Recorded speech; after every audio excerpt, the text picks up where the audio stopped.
Good afternoon, everyone. Thank you so much for joining us. My name is Kelly Williams. I'm the Director of Human Services at the Maricopa Association of Governments. We organize the Regional Domestic Violence Council, and as an event, an aspect of that work, we have been advocating for Teen Dating Violence Prevention Month to be honored, which is the month of February. And during that month, we've partnered with Bloom 365, a local organization that specializes in teen dating violence prevention.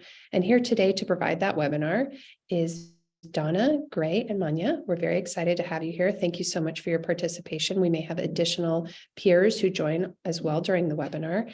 And we just want to really extend our thanks to our Bloom 365 partners and for continuing this really important conversation across our region about how we can prevent teen dating violence, how we can address the possible causes, and how we can help provide solutions in the community. So thank you again for being here, and we appreciate your participation. And I'll hand it off to you, Donna. Thank you. Thank you, Kelly. Thank you, Maricopa Association of Governments, Domestic Violence Council, and all of you for joining us. Those of you who are with us live or who might be catching us via the recording. It is Teen Dating Violence Awareness Month, and we are here for this webinar to focus specifically on how to talk to the young people in your life about these issues. But before we get started into the content for today, just a little bit about who we are, what we do, and who is going to be facilitating this conversation and sharing this information with you today. So Bloom 365's mission is to prevent abuse before it starts. Our vision is safe and healthy relationships for all, and our goal is to uproot abuse in a generation. Our name is our promise. It is an acronym. Bloom 365 stands for Bring Love on Others More, 365 days a year. We have with us tonight, again, two facilitators, Gray, Manya, and myself. Again, I am Donna Bartos, the founder and CEO of Bloom 365. I started this organization in 2006 because I saw a big gap as it related to youth-centered prevention and response, preventing teen dating abuse, sexual assault, and domestic violence, and created this organization as the way to fill that gap, but also to bring education, resources, direct support, advocacy, and intervention to young people between the ages of 11 and 24 that I wish I had as a young person. We have an amazing team of just under 15 staff and couple dozen fantastic teen peer advocates who are doing the work in their schools. And two of our amazing team members are with you here this afternoon. So I'm going to hand this over to Gray to introduce herself, and then Manya, you can introduce yourself. Hi, everyone. Thank you for joining us again. So my name is Gray Kamnitzer. I am the Program Director for Student Safety Services with Bloom 365. The reason I'm really passionate about the work that we do here is because I was one of those young people back in high school who was maybe showing up with a little bit more of that power and control within my relationships due to a lot of insecurity and root causes that were occurring for me. And so I really love what we do through this organization because we not only address the needs and help individuals who are experiencing interpersonal violence and teen dating violence, but also young people who might be recognizing that they're exhibiting some of that power and control and they want help to change those behaviors. I know having programming like this in high school would have saved me a lot, but I'm glad we're able to provide these resources now. And then I'm going to go ahead and give it over to Manya. Hi, thank you, Gray. So my name is Manya Kaushal and I'm a senior in high school. I've been with Bloom 365 for about 4 years now, and I joined because this PAC was, when this was introduced in our school, it was very different from the other extracurricular type activities in our school. All the previous ones were so academic focused, and this one seemed different in the sense that I could actually enact change within my generation and future ones to come. A lot of times there is no outlet in our school, and I felt that this one was one where I could still learn themes that are heavily prevalent in our generation while also having an outlet with others like my age and those older than me, like Donna and Gray themselves.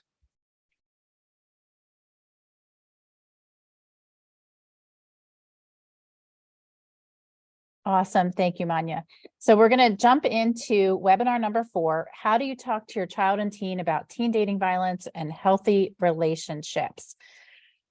We will be sharing with you a little bit about our resources available that you can spark conversations and start conversations with the teens in your life, and then lead you through an interactive response strategy that we call Level, giving you some tips and tools on how to listen actively and reflectively to the young people in your life if they disclose abuse or violence or anything that might be challenging that they're going through, how to empathize and what empathy is and isn't, how to validate just by the choice of words that you use and the nuance of language and why it's so important that we are careful with the words that we use when we are responding to these things, ways to encourage, and then linking to resources, sharing a little bit more about what we do at Bloom 365 and how to make that warm handoff to us if there's a young person that you are working with or in your life who might be experiencing teen dating abuse. At Bloom 365, we use a conversation starter and conversation type system called the elephant in the room. So if at any point during this webinar, you have a question for us, or we share something that you disagree with, or there's just something that you're not comfortable sharing in the chat, you have this as an option to share an anonymous response or an anonymous question or comment by either scanning that QR code that you see on the screen or clicking on the link that is in your chat to get you to our confidential elephant in the room response form. The elephant in the room is a problem, topic, or situation that exists that no one wants to discuss because it is uncomfortable. And these topics often inspire those elephant in the room moments. So let's define it. Dating abuse. It's a pattern of abusive behaviors used to gain power and control over a dating partner. If you want more information on how dating abuse shows up in young relationships, what it looks like, what the signs, symptoms, characteristics are, I encourage you, if you weren't with us for the first webinar, to take a look at that because we do a deep dive of those red flag behaviors that indicate that dating abuse is going on. Gray, do you want to lead us through this one? Oh, we can't hear you. Oh, apologies. Absolutely. So we have 3 conversation starters for today. I am also going to link you to, we do have a digital folder within a Google Drive that's shared to the public. I went ahead and shared that link in here. It should help you navigate these conversation starters here. So my first one is, why do you all think that one person would harm another person within a dating relationship? Next, have you seen any controlling or abusive behaviors among your friends who are in a relationship? And what do you think makes a relationship healthy? So if you feel comfortable, share in the chat. Let's tackle this first one. So why do you think one person might perhaps harm the other person within a dating relationship?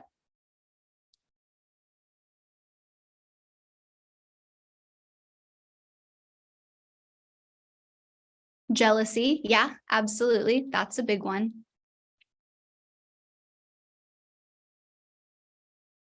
Insecurities. Yep. Yes, and these are certainly conversations points to start with the young people within your lives when you want to begin to have these conversations with them. They're only doing what they were taught. Yeah, so that's linking back to that taught abusive behavior. Absolutely. Also to establish that control over your partner. Yeah, absolutely. So a lot of young people, if they have aspects in their lives where maybe they're feeling less of that power, less of that control, they're going to want to get that through something. And so they'll do that usually through some of those dating relationships that they might be in. So these are good conversation starters to have with young people when we're going to get ready to do that leveling with them.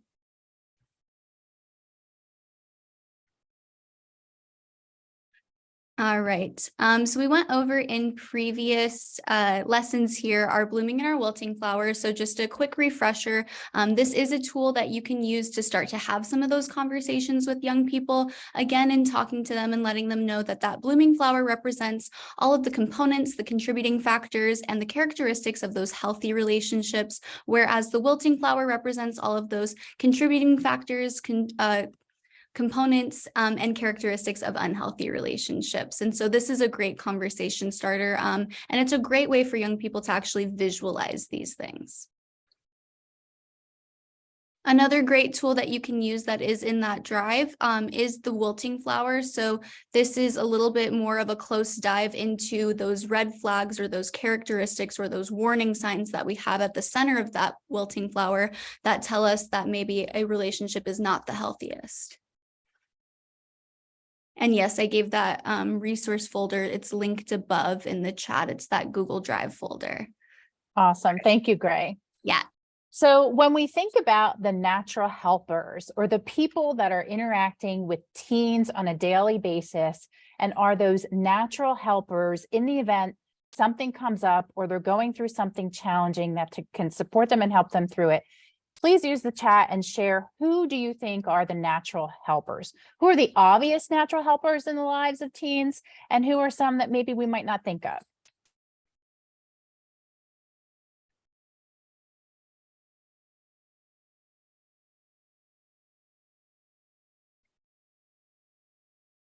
Close friends, yes, friends.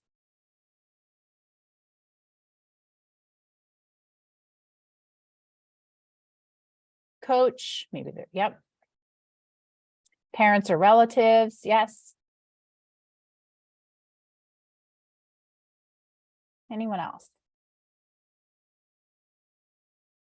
Teachers, co-workers. Yes, because we know some teens do hold jobs. So essentially, anyone that interacts with a young person or a teen on a daily basis could be considered a natural helper. So we've got parents and guardians, thinking about the roles and responsibilities of parents and guardians. And these are just a few. These are not all of them. We're going to compare and contrast some roles between parents and guardians, trusted adult allies, which is terminology that we use at Bloom 365, and advocates, because we're talking about teen dating violence prevention and response. So when we think about parent guardians, here are some common roles that parents and guardians play: to provide housing, education, and healthcare. So to make sure that kids are attending school, that they have access to healthcare, and that they have access to shelter and housing, care and upbringing, protect from harm, financially support them. Are there other roles that parents and guardians play in the lives of teens? If you want to use the chat to share what you think.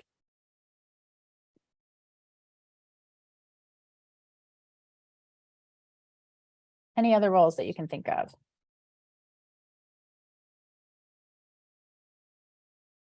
Or natural roles as natural helpers in the lives of young people and teens? Therapist and mentor, yeah. So I'm glad you brought that up. What if a parent or guardian isn't a professional therapist? Do they still serve in the role as therapists? Mentors for sure. And hopefully a role model. Yes, that's a big one. I'm glad that someone shared that.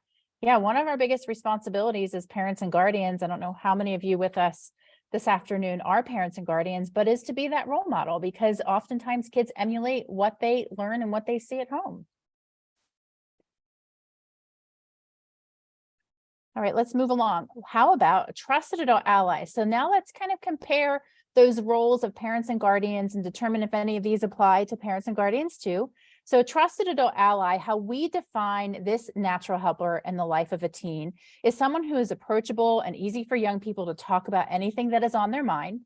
They're committed to empowering young people. And when we use the word empowering here, we mean it in this way. Empowering a teen, or anyone for that matter, is not telling them what to do. Empowering them is encouraging them and walking alongside them as they find their way. So when we think about parents and guardians, comparing and contrasting the role that many parents and guardians play in the lives of their young people and the role that is fundamental to a trusted adult ally, do parents sometimes tell their teens what to do? Or do parents often show up empowering their teens in that formidable age where they are starting to make decisions and are starting to come into young adulthood? So thinking about the distinction there and how, as parents and guardians, if you do hold that natural helper role, how you can be an empowering trusted adult in the lives of your young people. And also patient, consistent, respectful, honest, kind, and non-judgmental. And trusted adult allies, those folks that you put into the chat, like coaches and teachers and coworkers, especially if they're adults in the lives of teens, can also be the ones who provide that warm handoff to an advocate or professional if that teen is going through teen dating violence. Of course, we want to make sure that the trusted adult allies in the lives of teens have good relationships with the teen's parent and guardians, but we know that sometimes that's not always possible, especially if the parent or guardian in the life of the teen or the young person is the one using violence or is the one causing harm. So trusted adult allies come in many shapes and sizes and different roles, but here are the key points of what a trusted adult ally does. The most important distinction to make, and especially as us, Bloom 365, as victim advocates, is the difference between a trusted adult ally and an advocate. So our team at Bloom 365, we primarily have advocates. So our advocates are providing support to teens and young people who have experienced teen dating violence, domestic violence, sexual violence, stalking, any form of interpersonal violence. And we do that because we are trained to provide direct victim services. Those services are usually protected by confidentiality, privileged communication, and statutes cited within the Violence Against Women Act. Now, of course, we're working with minors. So as professional advocates in this space doing the work, we are bound by state mandatory reporting laws, as is anyone who works with teens or young people in the state of Arizona and across the country. So if there is a young person who is a threat to themselves, a threat to others, if they have been sexually assaulted or harmed by an adult in their life, then immediately that is a mandatory report. But at advocates, we are trained to know how to navigate those mandatory reports so that we are keeping safety and healing at the forefront of that young person's experience when it gets reported. So there are distinct roles between the adults that are interacting with teens in schools and communities and day to day. And I just want to go back to this one, especially if you're a parent or guardian, and just really reflect on, are you also a trusted adult ally in the life of your teen?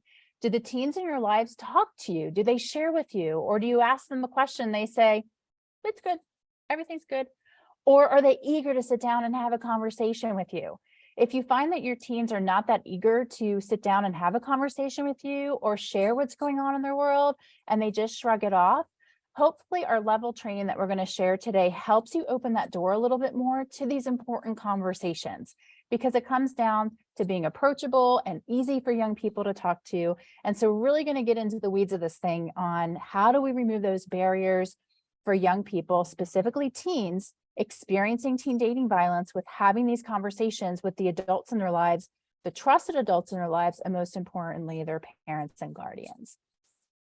Okay, so we're going to get into the heart of this level training. The reason why level was created, and level is an acronym, which we're going to show you in just a second, was because even as victim advocates, sometimes we had those deer in headlight moments, those moments where if a young person who's experiencing victimization shares with us their experience, sometimes as advocates, even as professionals, we get stuck.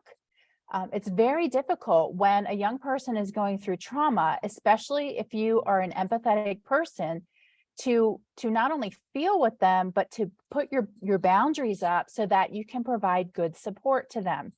We know that the other adults in the lives of teens who are going through teen dating violence are not equipped with the training or the resources, might have a lot of compassion and care, but there might be moments where that deer in the headlight kind of response comes in, that, oh my gosh, I can't believe you're going through this, or, oh, we need to do this right now. So this level training was created for anyone who interacts with teens, especially for teens, for young people who are interacting with their peers, because we do know that 80% of teens going through teen dating violence or going through an unhealthy or toxic relationship are going to tell their peers before they go to an adult.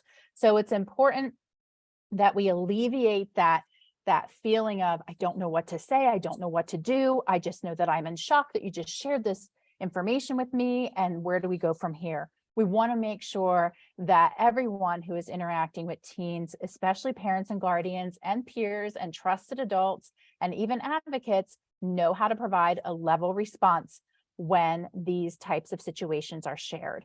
So just like a level, we want to provide a calm response where we are showing up with good listening skills. So we're going to talk about what that looks like. Showing up with empathy and how to empathize, validating the situation and experience of the young person experiencing teen dating violence, encouraging them and using our words and our statements to do so, and then linking to resources. The one thing that you'll probably notice here is that LVEL, it's an acronym, but it does not have the letter A anywhere. There is not a word in this response system that begins with the letter A, because with level responses, there is no advice giving.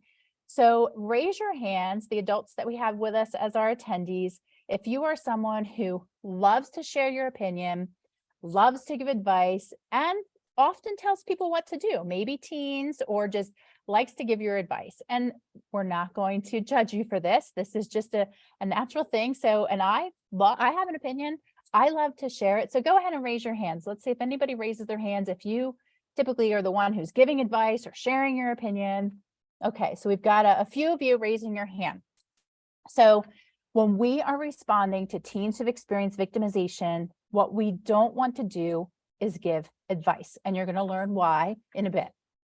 So you also don't see the letter O for opinion, so not sharing your opinion, but rather listening, empathizing, validating, encouraging, and linking to resources. And also, there is not a word in our response strategy that begins with the letter J. There's absolutely no judgment in level responses. So let's get started with the first L of level, listen. For this first part, you will need a piece of paper. Hopefully you have access to a piece of paper. Now, it's going to be very difficult for you to fully participate in this one, because typically you are able to activate your cameras when we do this virtually, but because we're in webinar mode, you're not going to be able to do that.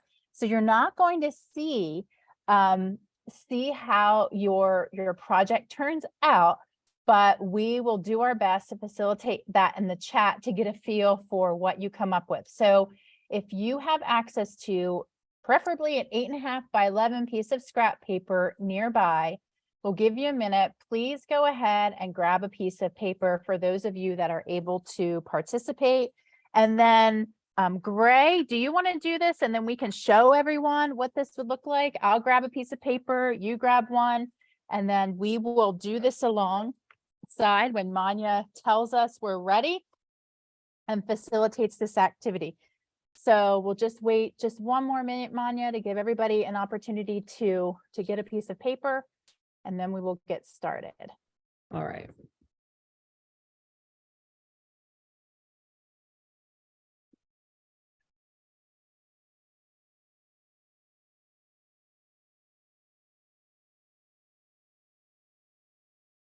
Okay, hopefully everybody had a chance to get a piece of paper. And if you didn't, just imagine that you're participating. Okay, go ahead, Manya.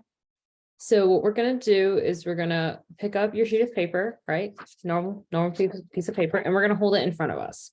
Okay. Then what you're going to do, you're going to close your eyes and you're going to listen. So let's close our eyes just for a second and let's listen. Now, the first rule is to no peeking. Don't open your eyes at all whatsoever, because this objective is to see what happens when you're not looking.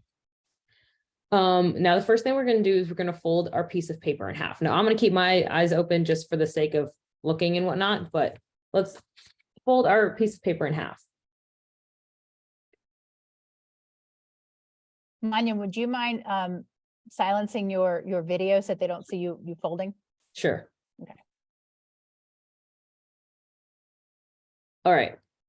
So and then YouTube, Gray, otherwise you're giving it away. Yeah. We can see you, Gray, too. Do you want to silence your video? All right, cool. All right. So the next thing that we're going to do once you have folded your piece of paper in half is we're going to tear the upper right-hand corner. So go for it. And we're just going to keep that small little tear scrap on the side for now.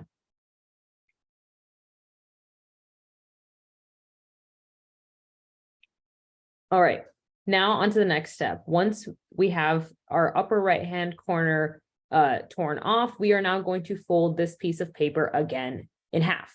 So let's do that now. Let's fold it in half. And we're going to repeat that same process. We are going to tear the upper right-hand corner. Oh, sorry, upper left-hand corner now.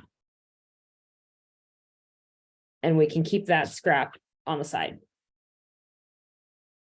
So now we should have, obviously I can't show you because our eyes are going to be closed, but you're going to have something with ripped corners. Now we're going to repeat this step again. We're going to fold this in half. So let's fold this in half. And now we are going to tear off the opposite. We're going to tear off the lower right-hand corner of your sheet of paper. And we're going to keep our scraps to the side.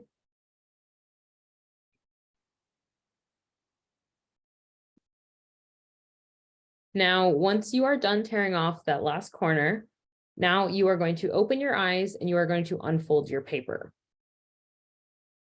So let's open, let's unfold.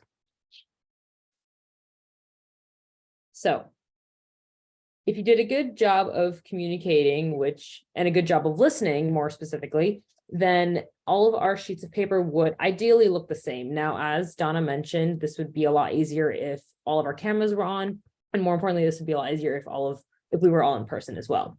So ideally, these should all look the same based off of the directions that I gave. Now we're going to show our sheets of paper.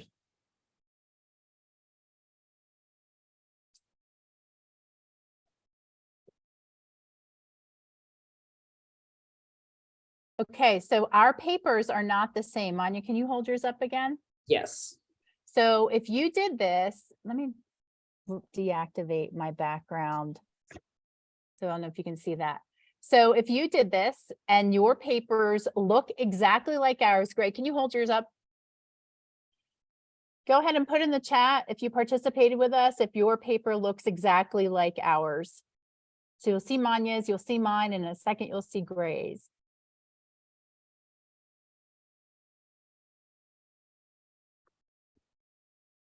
Gray, if you just blur the background, it might work for you. There you go. Okay, so mine and Gray's are kind of similar, but not the same. Manya, we're not like yours at all. Anyone have papers that look exactly like ours? If you did this. Okay, so let's talk about why we do this. If you participated, what were you not able to do? For this activity, what were you not able to do?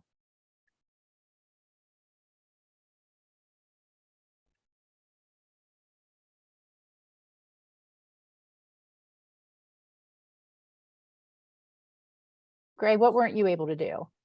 We were not able to ask questions, Right? nor were we able to look at other people's for guidance. Right. So Manya essentially told us what to do. And there was no communication. All we needed to do was listen to Manya's instructions. And if we all listened well, why weren't our papers exactly the same? Well, this is where these barriers to listening come in.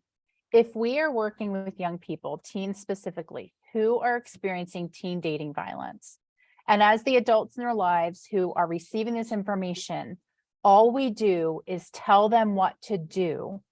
Do you think our responses are going to be unique to their specific needs? They can't ask questions, you can't ask questions. So the reason why we do this listening activity is to show that we all have different ways of listening and different perspectives in our world.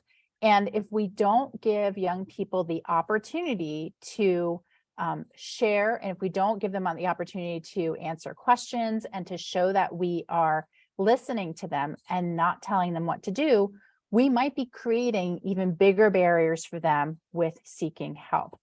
So thinking about some barriers to listening, please use the chat and share, what do you think some barriers to listening might be for the adults who are interacting with teens in their daily lives, specifically teens who are going through it, who are going through something like teen dating violence. What could be some barriers to you as the adult receiving that information to fully listening to them? What are some things that could get in the way of you listening? What do you think?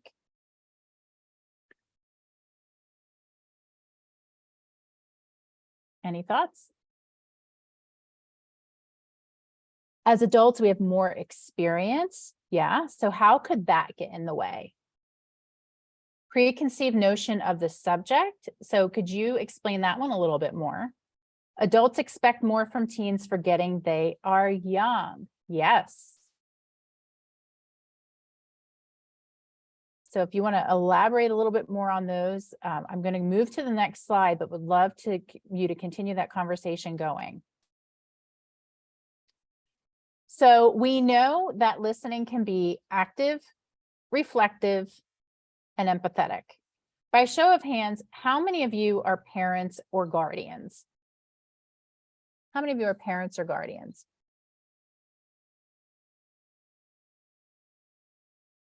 So half. So half of our attendees this afternoon are parents and guardians.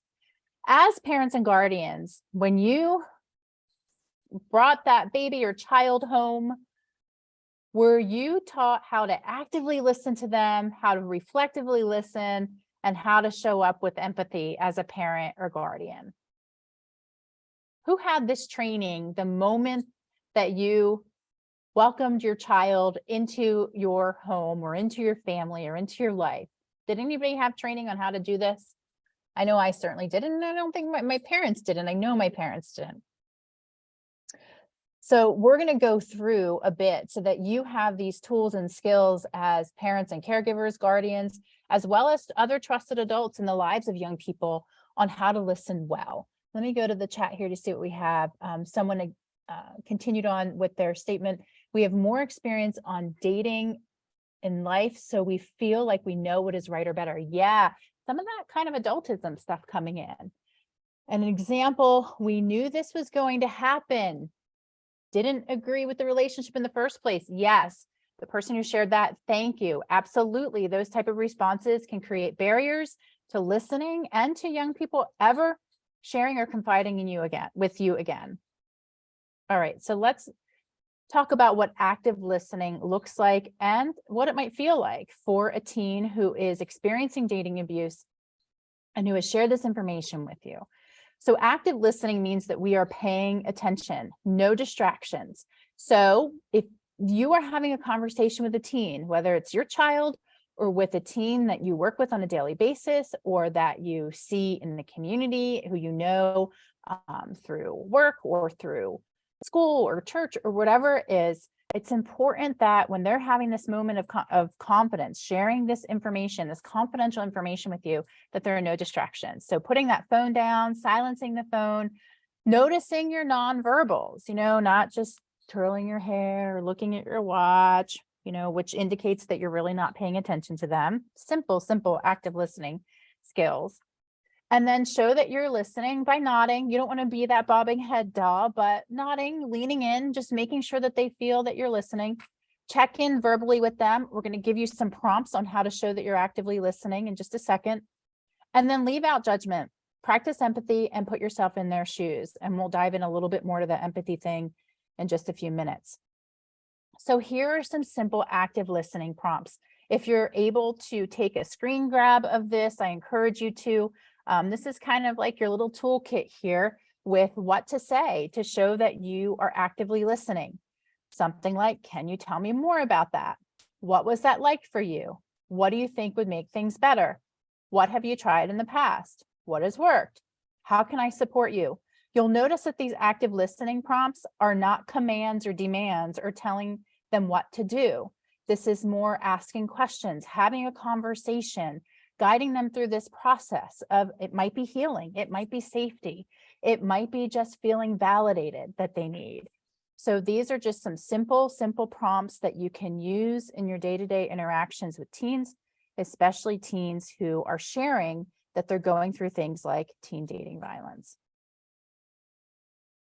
Reflective listening. So if you do any kind of advocacy work or even therapy work, this is probably common knowledge for you, but for those of you who are not doing this work professionally, Here are some reflective listening basics. So reflective listening increases your understanding of what was said, helps the help seeker clarify their own thoughts, and reassures them that you're interested in following along. So here's just a simple example.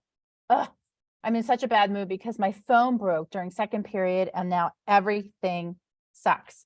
So a way that you can show that you are reflectively listening is by saying something like, it sounds like you're having a really hard day because your phone broke. So just doing a little rehashing so that they know that you're listening and you know that you heard them. This is a great tip for any relationship or conversation you have. I don't know if you've ever been in a conversation with someone, maybe a partner, maybe one of your kids, or maybe a family member. It has nothing to do about anything really deep, but they're just having a conversation with you. And then they ask you, were you listening? And you say, okay, what did I say? And then you weren't really listening. So these are just good skills to have anyway in our lives. And then we have empathetic listening. So empathetic listening is an active process to understand what a person is saying, paying attention to your own feelings. So this is really important. We're going to share a video in just a little bit about why this is important and what the difference between empathy and sympathy is. But when we pay attention to our own feelings, especially if we have experienced these things, if we have experienced victimization, and there is a teen sharing with us that they're going through it, those moments where we might feel an emotion, we might feel some type of a trigger coming on, it's really important that we pay attention to those feelings and that we stay in the moment for that young person and we don't make it turn it into something about us. And what I mean by that is chances are there's going to be a teen in your life who shares something and shares an experience that's similar to what you experienced. And in that moment, as they're sharing that with you, what we want to do as adults is put aside that urge to say, well, let me tell you what happened to me when I was your age. There will be a time and place for that conversation, but not at that moment where they're first sharing this information with you. And you might be the first person that they're sharing this with. Really empathizing with them and leveling with them is the most important thing you can do versus sharing all of your lived experiences to make them feel better, because sometimes it doesn't. It might make the situation even more uncomfortable for them. Listen with genuine concern and full interest, and don't be afraid of silence. I know many of us feel awkward when there's silence, but just being in the moment and being silent is okay. So here's an example of what empathetic listening would look like or feel like. I'm having the worst day ever. I missed the last bus home. My dad yelled at me and took my phone, and now everything sucks. Sounds like you're having a really rough day. I'm sorry to hear that you've gone through all that at once. Instead of saying, oh, you should know about the time when I missed the bus. My dad would yell at me all the time. And we didn't have phones when I was your age, so we didn't have that to deal with. Do you feel the difference of why it's important when we are responding to teens, especially if they're sharing something like this with you, that we activate our empathetic listening skills?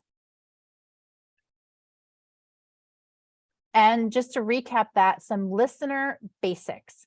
Have unconditional positive regard. Do you all know what that means? Who knows what that means? Have unconditional positive regard. If you know, go ahead and share it in the chat. And we have, if you want to share it in the chat, we have one person that raised their hand. Essentially what this is, no matter what that teen shares with you, that you are going to provide unconditional support to them. They might share something with you about their experience that you completely disagree with, that you do not have understanding of, where judgment could come in. But when you are, especially if you work with youth on a daily basis, I don't know how many of you work with youth on a daily basis in a professional setting, in a community setting, in a school setting, but this is so important, is no matter what they share with you or what their lived experience is, that you show up and you level with them and you don't provide biased support because of who they are, that you're genuinely interested in supporting them and that you show up with empathy. No advice giving. Remember, in level, there is no A, no advice giving, but rather suggestions to help them make their own decision. We're talking about teens here. We're not talking about 9-year-olds. So when we talk about teens, and Manya, you can share here if you'd like, you can jump in and share why this is so important for adults to, maybe not treat teens like adults, but teens are on their way to being adults. So how our responses need to change when working with teens is paramount here. So Manya, do you want to jump in here and share why these are so important, or why you think this is important for teens, that adults show up this way for them? Yeah, of course. So a lot of times, especially what I've noticed is because of our generation gap, although regardless of how big that generation gap might be, a lot of times judgment is the first thing that it's like an automatic reaction. No matter who we're talking to, judgment is just what happens. Even if I'm talking to someone that's my age, my classmate, even in their mind, their first reaction would be like, oh, well, I don't agree with what she did, but I'm not going to verbalize it. So our first instinct would be like, okay, we might internalize that judgment, but we won't verbalize it. Whereas in other generations, the first reaction might be to verbalize a solution. Like you said, the letter A with advice is not included in level. So I find that that's a very distinct difference between how students and peers my age versus my parents' age. A lot of times if I go to my parents or people older than me, the first reaction is, okay, let's find a solution immediately. Whereas if I go to my best friend, she'd be like, okay, hey, Manya, let me make you feel better. So the approach is such a different and vivid approach that I understand that, adults in older generations, they have to understand our perspective, but also we as teens need to understand their perspective. We can't always be getting upset at our parents for not understanding us. They were raised differently. We were raised differently. It goes both ways,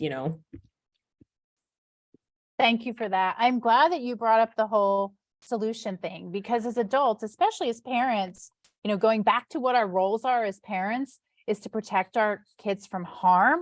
And so sometimes that means finding a solution immediately to make sure that our child is protected from harm. And maybe that's not what, our teen wants in that moment. Yes, we need to figure out what protections need to be put in place if they're experiencing teen dating violence and access those resources. But our first response is the most important response. So thank you for sharing that, Manya. And then recognizing boundaries and power differences. Someone in the chat shared this, that whole, because we have more experience in dating, we know what's right or wrong because we are adults and because we have that power difference because of our adultism. Pain is personally defined. That is really important to recognize, especially if we have experienced any kind of trauma. Maybe our trauma is different. I experienced teen dating violence, and if my child shared with me that they experienced teen dating violence, I need to make sure that what they're going through is personal to them and it's not my lived experience. It's their lived experience, and their pain is personally defined, and so is healing. There is no start and end to healing. Healing can be a long process for many people. So just understanding that. And then take care of yourself during and after. If you are an adult that works with young people in any kind of a setting outside of the home, and you are doing this work day in and day out, especially if you're in a school and you're in a student support services role in school, that self-care thing that we hear a lot about more these days. When I was starting in this work as an advocate, we didn't have conversations about self-care. So many of us old school advocates did not take care of ourselves when we navigated these situations with the individuals that we supported. But it is so important that after you receive this information, that you do something for self-care for yourself too, because we want to make sure that we're ready the next time that young person comes to us. So I see that we have a perspective shared in the chat. Let me share this out. Why we should show up for our teens. Someone told me that you spend more time with your child as an adult than as a child. That has stuck with me since I heard it, because this isn't just an 18-year relationship and then you cut the cord. What if it is a 50-year relationship? If we looked at it like this, we would think about more of what we do and say, yes, absolutely. These relationships that we have with our kids are lifelong, no matter what age they are. And hopefully these leveling skills can help beyond the topic of teen dating violence response and just in day-to-day relationships that you have with people in your lives. All right, our next section is empathize. So this first E in level is empathize. So if you all could share in the chat, what in your words is empathy?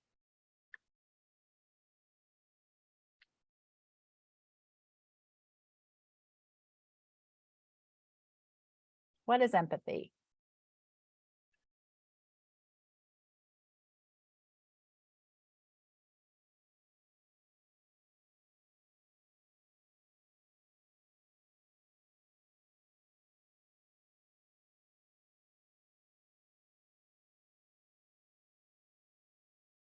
Empathy is being with the person.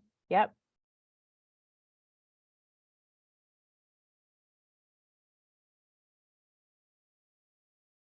Anyone else want to share?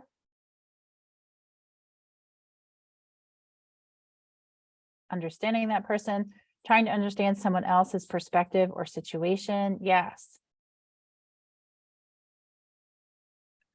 Thank you. Oh, well, one of our attendees shared what we're going to show pretty soon. We're actually going to show a Brene Brown clip to focus on the difference between empathy and sympathy. So you all are in for a treat in just a few minutes if you haven't seen the video yet. So empathy defined, empathy is the ability to understand and share feelings of another. It's viewing the world from another person's perspective, understanding their feelings and appreciating them as a human being. And it's communicating your understanding. Now, we're going to show a video here, a Brene Brown video, that really shows the difference between empathy and sympathy. Gray put the YouTube link in there. In the event we have a challenge with showing this, but hopefully we won't. So let me grab this video.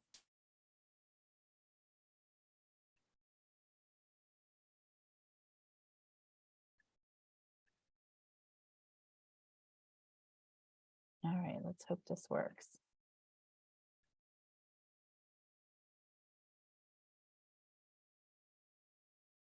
Okay, can you all see the video? We can see it, but you do have the gray little boxes again. I do. Yeah. Oh my goodness, I wonder what that is. Let me see. Hold on, everybody. Sorry about that. I have these technical challenges with this and I don't know what it is. All right, let's try this again. How about now? Still there? Yeah. Ay, ay, ay. It's okay, Donna. I can. Oh, do I you think it want me might be to. my chat. Maybe it's the chat. How about now? It's also the screen share part of Zoom, Okay, the topmost part. So I can show it if you want me to. Do it perfect. like last Thank week. you. Yeah, Thank you. that would be awesome. Sorry about that, everyone.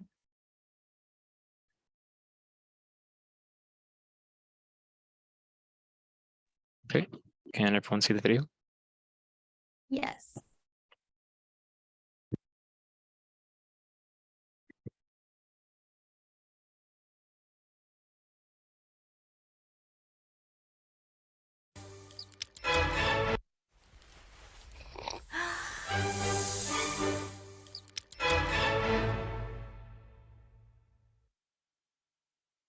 So what is empathy and why is it very different than sympathy? Empathy fuels connection. Sympathy drives disconnection. Empathy, it's very interesting. Teresa Wiseman is a nursing scholar who studied professions, very diverse professions where empathy is relevant, and came up with 4 qualities of empathy. Perspective taking, the ability to take the perspective of another person or recognize their perspective as their truth. Staying out of judgment, not easy when you enjoy it as much as most of us do. Recognizing emotion in other people and then communicating that. Empathy is feeling with people. And to me, I always think of empathy as this kind of sacred space when someone's kind of in a deep hole and they shout out from the bottom and they say, I'm stuck, it's dark, I'm overwhelmed. And then we look and we say, hey, you climb down. I know what it's like down here, and you're not alone. Sympathy is, ooh, it's bad,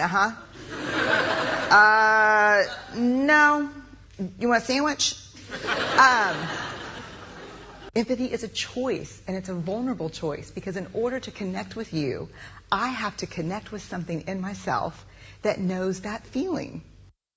Rarely, if ever, does an empathic response begin with "at least." Yeah. And we do it all the time, because you know what? Someone just shared something with us that's incredibly painful, and we're trying to silver lining it. I don't think that's a verb, but I'm using it as one. We're trying to put the silver lining around it. So, I had a miscarriage. Oh, at least you know you can get pregnant. I think my marriage is falling apart. At least you have a marriage. John's getting kicked out of school. At least Sarah is an A student. But one of the things we do sometimes in the face of very difficult conversations is we try to make things better. If I share something with you that's very difficult, I'd rather you say, "I don't even know what to say right now. I'm just so glad you told me." Because the truth is, rarely can a response make something better. What makes something better is connection.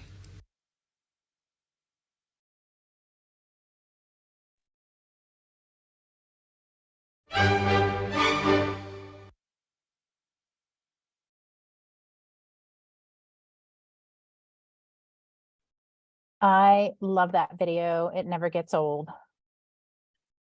So hopefully, if that was the first time that you saw that video, that you felt a little bit of inspired on how to show up with empathetic responses. And I believe Gray put that link in the chat, but if you want us to email that link to you, we certainly can. Gray, could you put your email in the chat? And then if you want to reach out to Gray, and we can get that to you. Thank you. So just to recap, empathetic listening, pay attention to your own feelings, listen with genuine concern and interest, and silence is okay.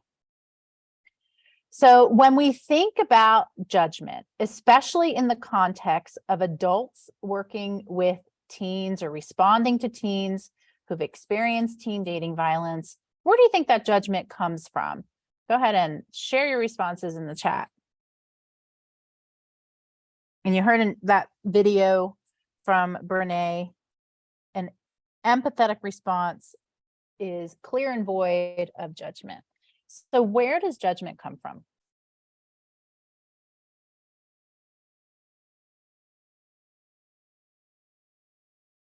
Values of society, we have someone share.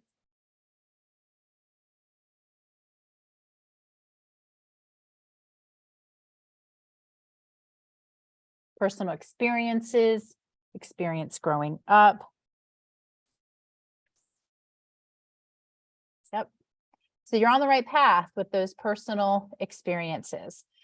As it relates to adults providing responses to teens and support to teens who've gone through teen dating violence specifically, judgment also comes from this thing that many of you have shared and hinted to in the chat, adultism.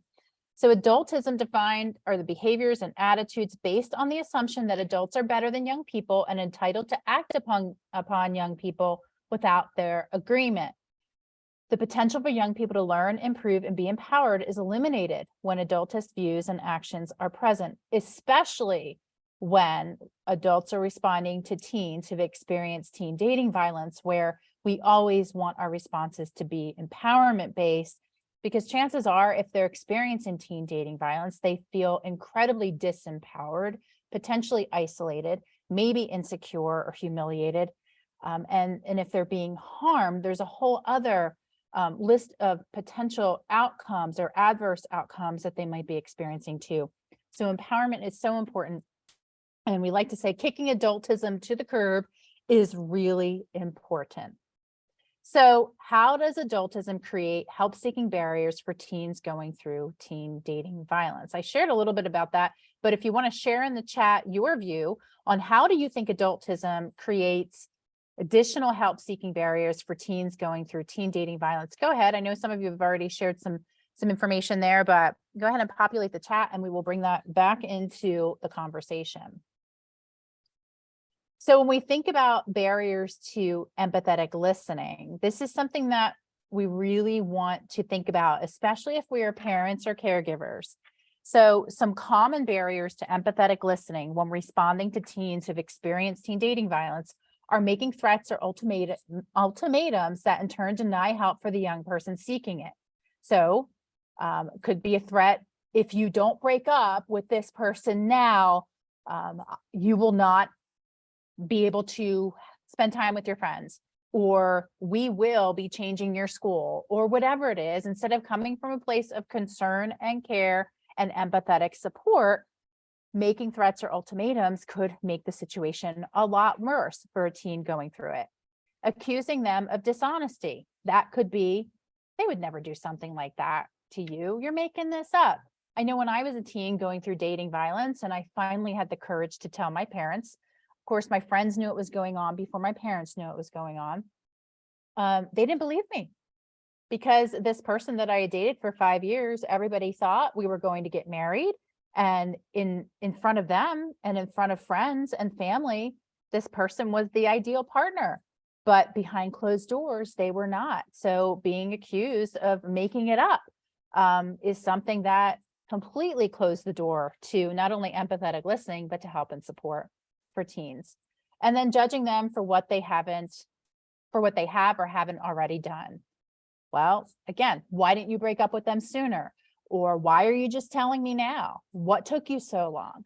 So really making sure that our responses do not start with the word why, because when we respond to someone who's experienced victimization with the word why, we are automatically blaming them for the victimization that they experienced. So with that, I don't know if you caught it, but in the Brene Brown video about empathy, she shared that empathy is connecting to something where you know that feeling. And when we talk about our lived experiences, that's often where empathy can be rooted, but also judgment. So Gray is going to lead you through an activity that we're going to try to pull off with some polls about lived experiences. So Gray, I'm going to hand this over to you. All right, perfect. So just so we have a base knowledge here, and we hinted to it a bit in the chat in our previous conversation, but those lived experiences are essentially that personal knowledge about the world that is gained through direct firsthand experiences and identities rather than through representations or stereotypes constructed by other people. So our first poll question, and the first thing that we're going to ask about now, is the part of my lived experience that I am least aware of on a daily basis is. So you can go ahead and select through immigration status, political ideology, mental/physical disability status, military status, body image, education, gender identity or sexual orientation, race or ethnicity, socioeconomic status, religion, faith, or spirituality. We do also include age on here. We weren't able to give it as a poll option, but you can type it in the chat if that is something that resonates with you. So again, the part of your lived experience that you're least aware of on a daily basis.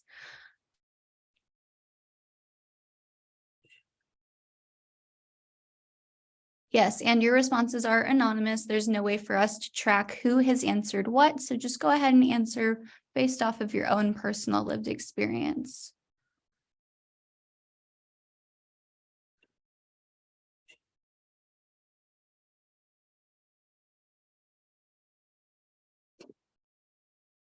So I need about 5 more responses.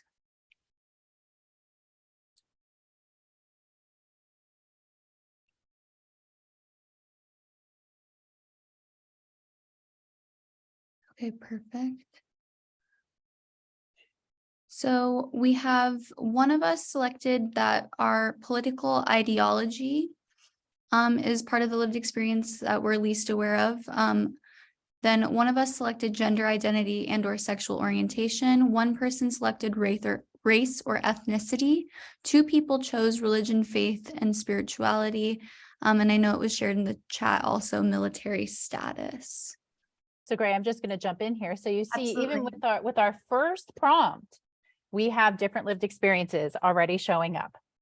So we have 2 that pick the same. So chances are there would be some common bonds there.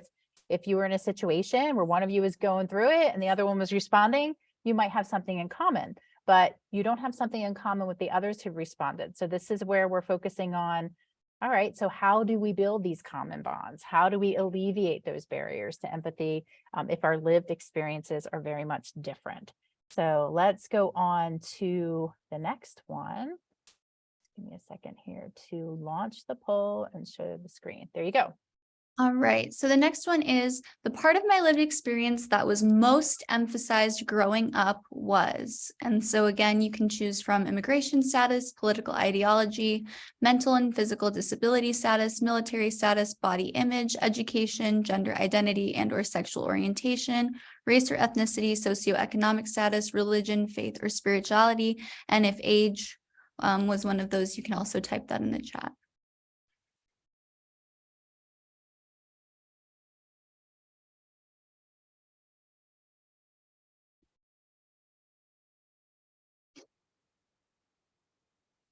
Right, so 2 people selected body image.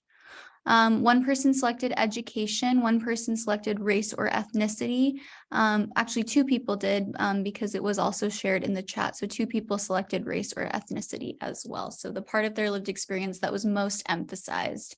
And then if anybody wants to expand on, why they chose that, you can certainly add that conversation piece to the chat as well.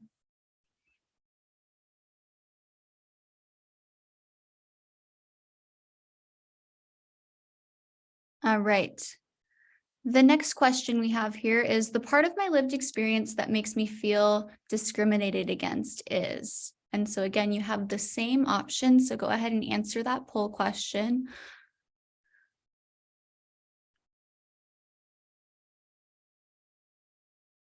And age, again, yes, is also an option that you can type in the chat.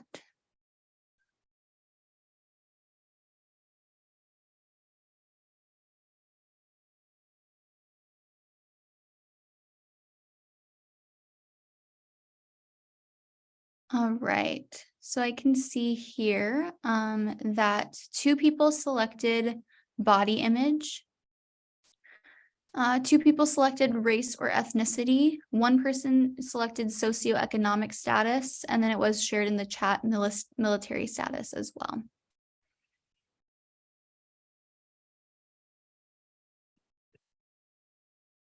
All right, the next one is the part of my lived experience that I feel provides me the most privilege is. And so again, you have the same selections via poll, and then you can also select age. You can just type that in the chat if age is applicable to you.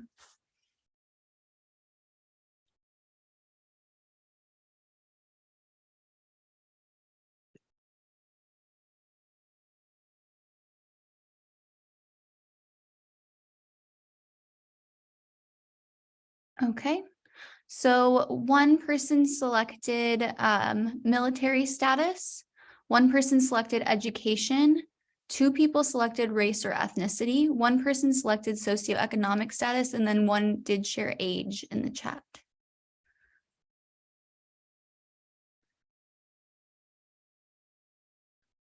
All right. So we'll go on to the next one. So the part of my lived experience that I believe is the most misunderstood by others is, and again, you have the same poll options. You can share also age in the chat if that is applicable to you.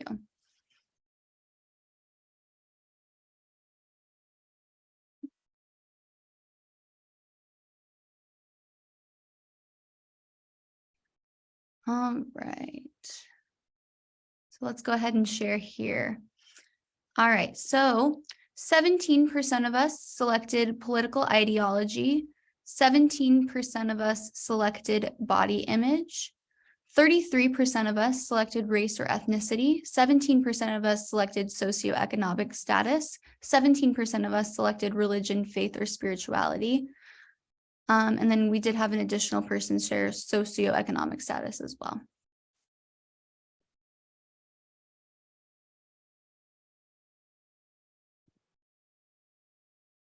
All right, so we'll move on to our next one. So the part of my lived experience that is difficult to discuss with others who have different experiences is, and again, same selections in the poll.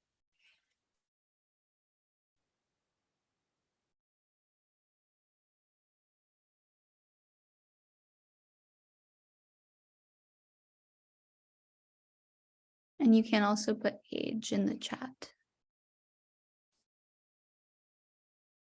All right, I'll go ahead and share our responses to this one. So 14% selected military status, 29% selected body image, 14% selected gender identity and or sexual orientation, 29% selected race or ethnicity, 14% selected socioeconomic status.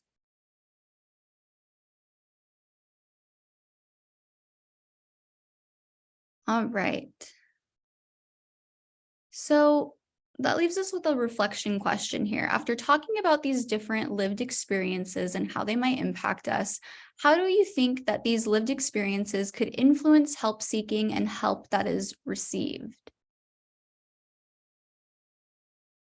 And you can go ahead and share what you think in the chat. So how do you believe that these lived experiences might influence help seeking and the help that is received from our trusted adults?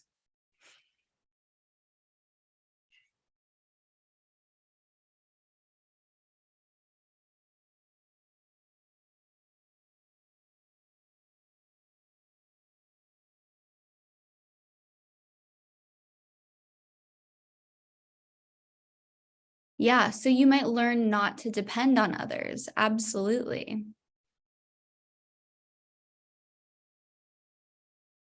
Could assist due to familiarization. Yeah.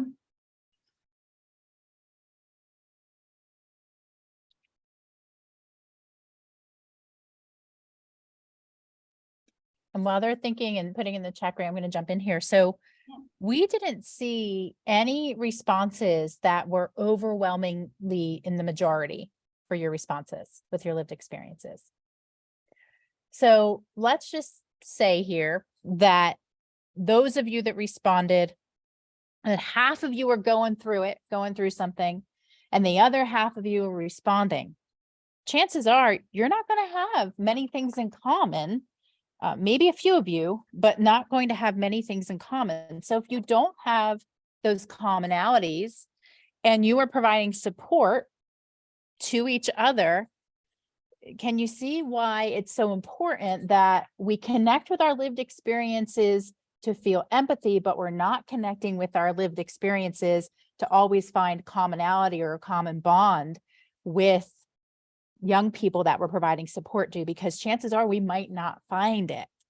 So it's really important that we think about our own lived experiences and how they may get in the way of providing equitable, unbiased, and level support to teens who are going through it.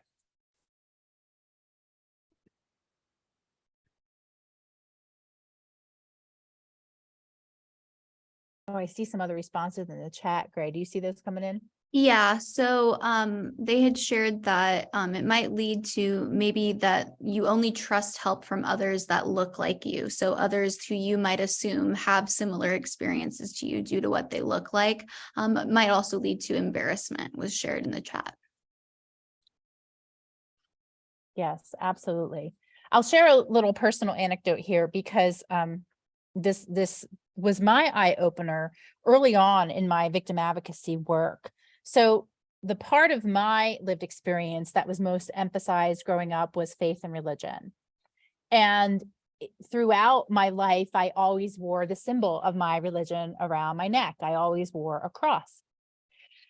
And I realized not too long ago, my daughter actually called me in on this one and said, if you're providing support to someone and they don't share your same religious or faith view, or you're just having a conversation with someone, do you think that symbol could create a barrier? And I said, well, I think it creates this message of love and hope. And she said, not everybody sees it that way. So automatically, especially for young people, you might be creating a barrier for them. And I had to really think about that. And at first I thought I was a little bit offended. And my child who's studying divinity, like, shared this. And then I realized she's absolutely right. So if you're providing support to young people in an office setting, in your school, and they're coming into your space, and you look around and you have things in your space or on your person that might create a barrier because of these lived experiences, it's something to really think about. I'm not asking you to change who you are, but essentially when we're showing up for young people or anyone who's experiencing victimization, we have to make sure that we are mindful of putting our lived experiences aside and showing up for them and validating their lived experiences in that moment. Because that very symbol could say to teens, in certain communities that they're not welcome in my space. And that's not the case, but that we also have to think about what's going on at the societal level that could influence putting those barriers up.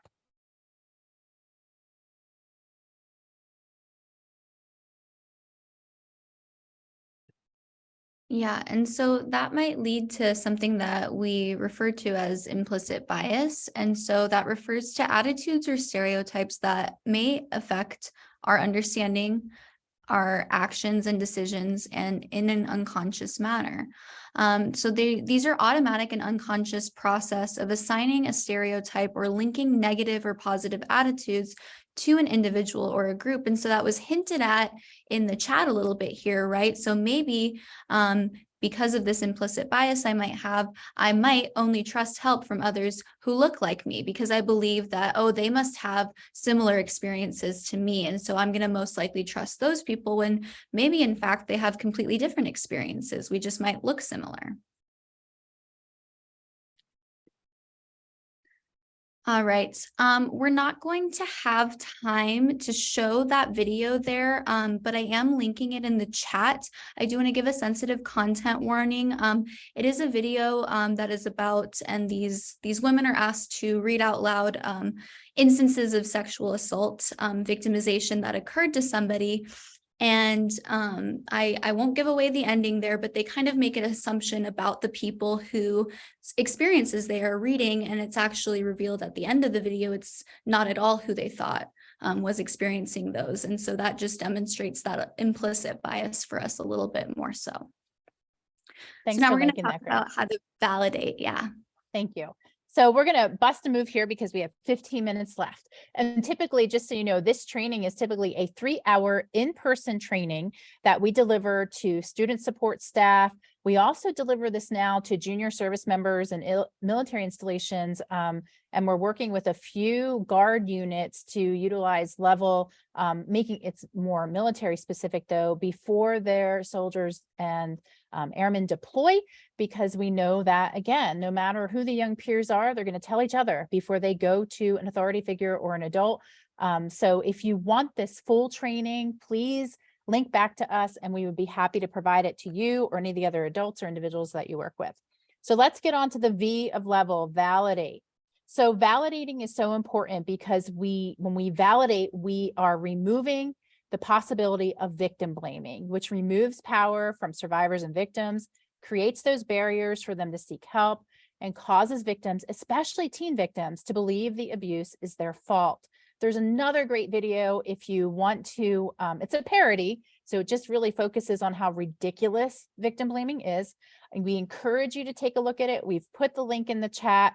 It's called James is Dead. It's a really good one that just shows, again, how ridiculous victim blaming truly is.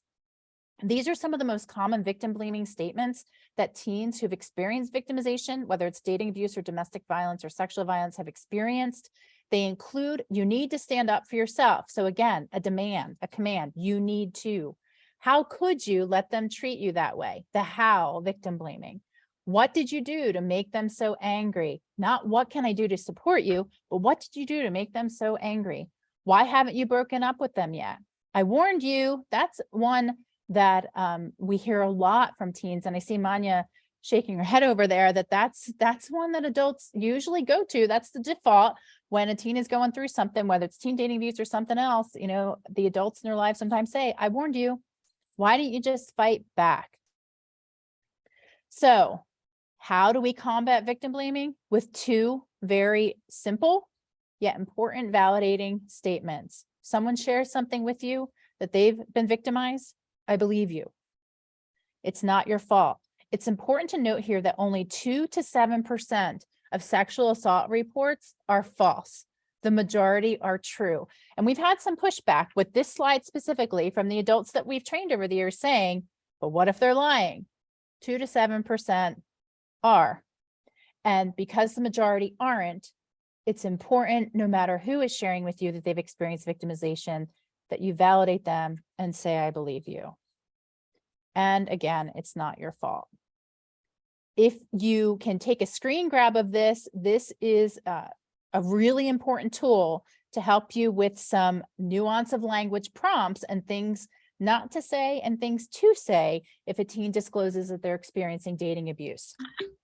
Instead of saying, let me tell you how to fix it, again, there's that problem solver, like Manya mentioned earlier, like the adult solving it. Instead of saying, let me tell you how to fix it, you can say, that sounds really hard. Instead of saying, I know exactly how you feel, my kids have called me in on this one a lot when I would use this response. No, you don't, Mom. Times are different now. All right. Instead of that, I'm here for you. Everything happens for a reason. By show of hands, how many times or who here has had someone say that to you when you've gone through something? Everything happens for a reason. It's almost as if we're just minimizing that. Instead, what do you think would be helpful? There's that I warned you again. Instead of I warned you, I'm sorry this happened to you. Could be worse. Let's just minimize their experience. Maybe they were humiliated or intimidated or told what not to wear. And in some minds, that's not that bad. At least you weren't punched, right? It could be worse. No, we don't want to say that. We want to say, what do you need right now? And again, we never want to start a statement with you need to. Instead, you can ask, do you feel safe? Just simple statements that can validate a young person going through it. At Bloom 365, one of the ways that we validate on a large scale is through our First Friday campaigns. We just wrapped up our First Friday to kick off Teen Dating Violence Awareness Month. The next one will be in April, where we go teal to kick off Sexual Assault Awareness Month. These campaigns not only raise awareness, but most importantly, they validate young people. They let them know, we see you, we hear you, we support you, without even saying a word, and we're here for you. And then we're almost there. So we've got 9 minutes for you to bust a move through, encourage, and link to resources. All right. So now we're gonna learn how to effectively encourage young people. All right, so we always want to keep that door open for non-judgmental support. So these are just some statements that help to emphasize that. So we're saying things like, I am always here to listen. We're asking them, do you feel safe right now? What is one thing that you can do for self-care? Taking it one day at a time and letting them know, hey, I'm on your side. So then it's also important for us to know the warning signs of lethality and ask questions that allow you to get a better understanding of the risk factors that might be present in that teen's relationship. Gently but clearly tell the teen that you are concerned about their safety, talk to them about safety planning and what to do in an emergency, and make appropriate referrals. We want to look for signs or symptoms of mental and physical health problems that are often a consequence of interpersonal violence. So these are just some questions that we can ask, these are just some reasons why we want to engage these questions, because we want to help teens know how to safety plan if they are experiencing interpersonal violence. So the reasons that we want to safety plan is because it can prevent injury. It empowers youth to regain control of their situation in high-value tasks. It helps youth focus on their safety needs. It connects youth with the needed resources, and it helps youth identify who their support network is. Encouraging that safety planning with teens is paramount, especially if they're experiencing that physical or sexual violence or possessive jealousy. So these are examples of those safety questions. So wanting them to figure out which friends or peers they can go to offer that support, where can they go quickly if they need to get away from their partner, knowing a few numbers, having some memorized just in case that partner takes their phone or they breaks it. Asking them if they know the passwords or have access to online accounts. So we're referencing that partner who might be exhibiting power and control, and asking them if they want to report that abuse to the police or get an order of protection if they feel it's necessary. And let me just share something quickly here. That number 4, the best practice really is for the person who's using violence, if they attend the same school, for them to have their class schedule changed. But we found that not all schools or organizations have those policies in place where they can make that move. And if they don't, then encouraging them to have those policies so that they're not putting the responsibility on the shoulders of the teen or student who's victimized to change your schedule, but they're changing that schedule of the person who's using the violence. And then we want to just highlight here, these are the 5 additional abusive behaviors or red flags that increase that young person's risk for being seriously hurt or even killed. So we want to pay really close attention to these, be mindful of them. So it's uses or threatens to use a gun, knife, or other weapon to intimidate or hurt you, threatens to kill you or themselves if the relationship ends, tries to choke or strangle you, forces you to have sex or physically assaults you, and is violently or constantly jealous. And it is important to remember that it doesn't take all 5 of these occurring at once to increase that risk for serious injury or even being killed. It takes just even one of these. And then some important points about safety planning. It's always going to be based on an individual's needs and their situation. You're not always going to be able to do the same thing for a different teen compared to the other one. Youth develop plans for what may keep them safe at school, home, work, and online. It's frequently revisited and modified on a needs basis and as the situation might change. And we want to be cautious of where and how that plan is saved. So we want to make sure that the unhealthy partner doesn't have access to that and it might cause them more harm. So now we're going to quickly talk about linking to resources. So we talked about, and Donna mentioned earlier, we want to be able to provide those warm referrals. So wanting to know, what that warm referral might look, feel, or sound like. And yes, Michelle, I can definitely link you to, or Donna, could you link Michelle to the folder that has the documents that they can share, the resources? Yeah, absolutely. And then the webinars, if you want to be linked to them, if anybody wants to be linked to them, they're on the MAG website. So I will definitely do that. Perfect. So we'll just go ahead and give the definition of the warm referral here just for the sake of time.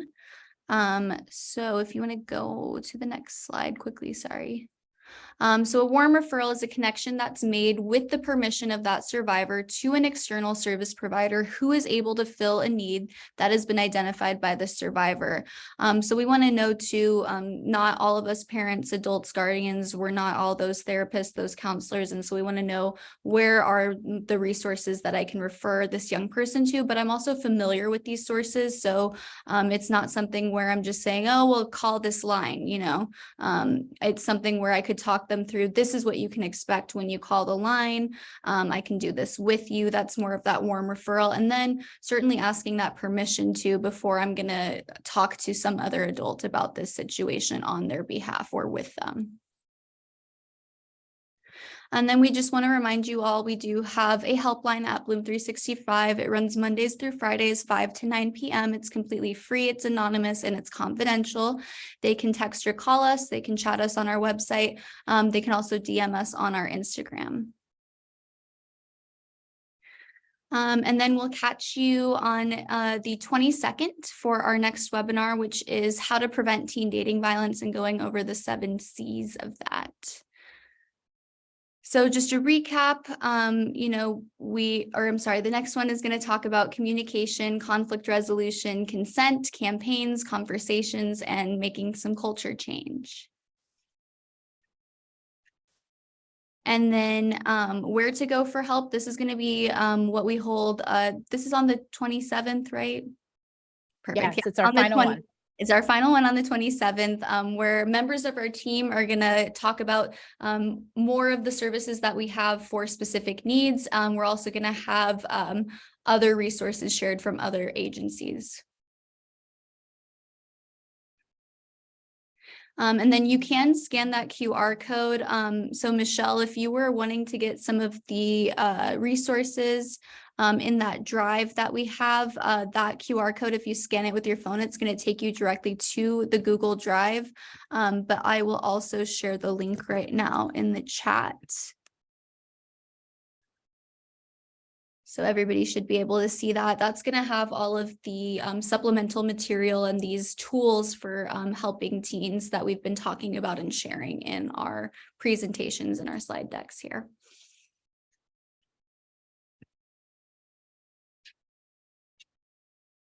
All right, with that, we thank you all. We even spared 2 minutes.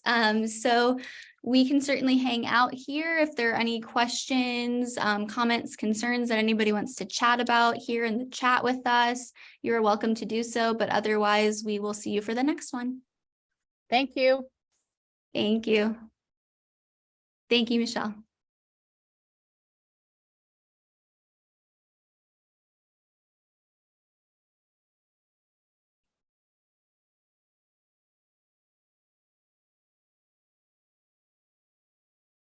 All right.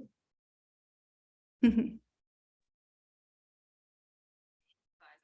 wonderful. Great presentation. Thank you.